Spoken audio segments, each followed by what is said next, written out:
Hi అండి, అందరికీ నమస్కారం. Welcome to my channel. ఈ వీడియోలో తెలంగాణ ప్రభుత్వ ఉద్యోగులకు డిఏ విడుదల ప్రకటన వచ్చేసిందండి. పెండింగ్ బకాయిల విడుదల గురించిన తాజా సమాచారాన్ని అయితే ఈ వీడియో ద్వారా తెలుసుకుందాము. వీడియోని ఎక్కడికైనా స్కిప్ చేయకుండా ఎండ్ వరకు చూడండి, అప్పుడే పూర్తి ఇన్ఫర్మేషన్ అర్థమవుతుంది. ఫ్రెండ్స్, ఇక విషయానికి వచ్చినట్లయితే ఆగస్టు 15 తర్వాత ఉద్యోగులకు డిఏ ప్రకటిస్తామని సీఎం సలహాదారు నరేందర్ రెడ్డి అయితే చెప్పుకొచ్చారండి. రైతు రుణమాఫీ పూర్తయిన వెంటనే ఆగస్టు 15 తర్వాత ఉపాధ్యాయుల బకాయిలను డిఏను ప్రకటిస్తామని ముఖ్యమంత్రి సలహాదారు నరేందర్ రెడ్డి పేర్కొన్నారు. బకాయిల్లో ఉన్న డిఏ 1-2 ఇవ్వాల్సింది అని ముఖ్యమంత్రి నిర్ణయిస్తారని చెప్పారు.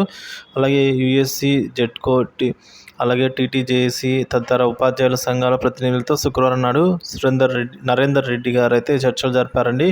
ఈ సందర్భంగా బదిలీలు, పదోన్నతుల్లో ఏర్పడిన సమస్యలపై అప్పీళ్లను సత్వరమే పరిష్కరించాలని ఉపాధ్యాయ సంఘాల ప్రతినిధులు కోరారు. ఇందుకు సీఎం సలహాదారులు సానుకూలంగా స్పందించారు.